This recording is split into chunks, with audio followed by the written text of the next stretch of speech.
परिवर्तन की बात हो, इसलिए हम लोग एक जगह पर, चाहे वो गांधी में सुपौल का गांधी मैदान हो या पटना का गांधी मैदान हो, यदि हम सबको एक साथ आकर के व्यवस्था परिवर्तन के लिए लड़ने की आवश्यकता है।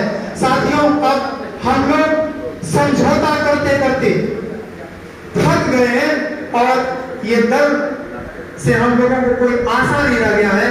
कोई ऐसा दल नहीं बचा है जो अपने सिद्धांत से समझौता नहीं किया। अभी बहुत लोग कह रहे थे और अनिल सिंह जी ने बहुत ही ओपन वर्ड में कहा कि we are not non political, we are a mixture. और देयर इज नो डाउट, यदि हम लोग अपने आप को नॉन पॉलिटिकल कहते रहेंगे तो व्यवस्था परिवर्तन होगा कैसे?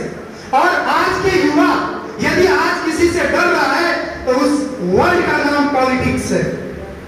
जब तक इस डर्टी पॉलिटिक्स में युवा का एंट्री नहीं होगा तो फिर इस गंदगी का सफाया कैसे होगा? क्या आप इस इंतजार में हैं कि राम आएंगे? क्या आप इस इंतजार में हैं कि कृष्ण आएंगे? क्या आप इस इंतजार में हैं कि महादेव आएंगे त्रिशूल लेकर के लड़ने के लिए? आप सबों को ही लड़ना होगा और लड़ना का अंग्रेजों से लड़ना है, इन काले अंग्रेजों से लड़ना, अपने लोगों से लड़ना, अपने भाई से लड़ना, अपने पड़ोसी से लड़ना है, अपने समाज के दरिंदगी से लड़ना है, भ्रष्टाचारियों से लड़ना है। और इसको लड़ने से पहले हम सबों को भी ऑनेस्ट होना पड़ेगा। लेकिन आज हम लोग सामाजिक रूप से जितने बैठे लोग हैं, मन सज जाती है, बड़ी बड़ी बातें होती है। ये किसी भी सभा सोसाइटी का एक प्रॉपर्टी होता है, मैं समझ सकता हूँ, और ये औपचारिकता निभाना पड़ता है। लेकिन हम लोगों ने सोच रखा है कि आप बहुत कार्यक्रम में नहीं जाता हूँ। और मैं पूछना चाहता हूँ भाई अनुपम जी से कि पिछले बार बीपी मंडल के जयंती पर आप रैली जा रहे थे, हमारा भी एक रैली जा रहा था वहां, समानांतर में दोनों भाई का रैली जा रहा था। हम मंडल रथ लेकर के चल रहे थे, आप युवा हल्ला बोल कागज लेकर के चल रहे थे। हमारे साथ भी युवाओं का भीड़ था, आपके साथ भी युवाओं का भीड़ था। आज पुनः दोनों भाई अपने घर में एक जगह मिले हैं, लेकिन वहां बात नहीं बन पाई। आज मैं आपके विचार को सुनने के लिए ज्यादातर यहाँ आया। आज देश चटकी निगाह से देख रहा है कि उत्तर से हो या दक्षिण से हो, कहीं से तो आवाज आनी चाहिए। वो आवाज परिवर्तन का है। आज इस भारतीय राजनीति में बहुत लोग हुए जो युवा का नेतृत्व करके, गरीब शोषित वंचित का नेतृत्व करके शिखर तक चले गए। गरीबी नहीं मिटा, युवाओं का समस्या खत्म नहीं हुआ। आज जो जहां वही है, यदि जो जहां हो रहा सो हो रहा। यदि हमने भी वही कहा तो क्या कहा, किंतु क्या होनी चाहिए तो क्या कहा, ये व्यक्त कर दिया गया।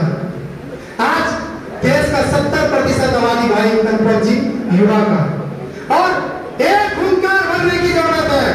दल के दलदल से एक बार ऊपर उठिए, जाति के दलदल से एक बार ऊपर उठिए, धर्म के दलदल से एक बार ऊपर उठिए और सब लोग एक बार हल्ला बोल करके बोलिए कि हम लोग भ्रष्टाचार के खिलाफ हैं, हम लोग कम्युनिज्म के खिलाफ है, हम लोग जो राष्ट्र की बात करेगा उसके साथ है। भ्रष्टाचार और जितनी भी आज पंचमंत्र की बात कर रहे हैं, दुनिया से जितने भी भ्रष्टाचार है वो मुक्त समाप्त हो जाएगा। और मैं कहता हूँ आप पांच मंत्र को तो साथ ले ही चल रहे हैं भाई। जो दिम्मक की भांति खास करके हमारे इस कोस्टल एरिया को चाटता जा रहा है, वो समस्या मृत्यु बोझ का है।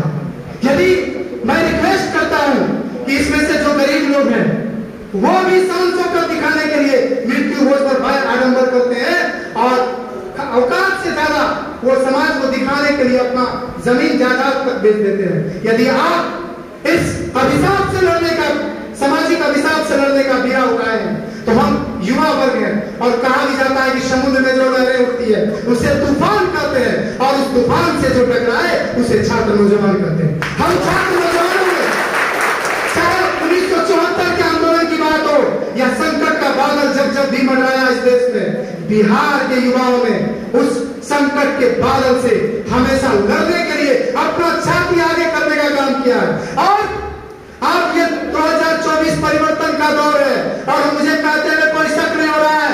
यदि इस देश में आप पंच मूल मंत्र की लड़ाई लड़ रहे हैं भाई, ये लड़ाई लड़ने का अधिकार भारतीय संविधान देता है, कॉन्स्टिट्यूशन ऑफ इंडिया देता है, जिसका पहला ही आर्टिकल है, first article of Indian constitution is India, that means Bharat. आज इंडिया दैट मींस भारत खतरे में है। इस खतरे से यदि हम सब नहीं उबार सके तो ये लड़ाई भी हमारी अधूरी रह जाएगी, न नीति न रणनीति हमारा काम कर पाएगा। इसलिए सबसे बड़ी जो लड़ाई भारत में है वो संविधान बचाने की है, because we are there. Article 19 हमको ये बोलने का अधिकार देता है, विरोध करने का अधिकार देता है। अन्यथा आज सामंतवादी की व्यवस्था के खिलाफ आज जिस देश में हम खड़े हैं, इस देश में एलके निराला जैसे बैकवर्ड कम्युनिटी के लोगों को बोलने का अधिकार नहीं होता। यह अधिकार यदि है तो भारतीय संविधान और बाबा साहब डॉक्टर अंबेडकर के बदौलत है, बीपी साहब के बदौलत है। ऐसे महान मुख्य पूर्वज को भी हम नमन करते हुए, उनकी जो विरासत है, उनका जो संघर्ष है, उसको याद करते हुए हम भ्रष्टाचार के खिलाफ और इस पंच मूल मंत्र के खिलाफ आप सबों की लड़ाई के साथ हैं। और इस लड़ाई को केवल हम लोग लड़ने की बात न करें, इसको अंजाम तक पहुंचाने की बात करें। इसी आशा और विश्वास के साथ जय भीम, जय भारत, जय संविधान।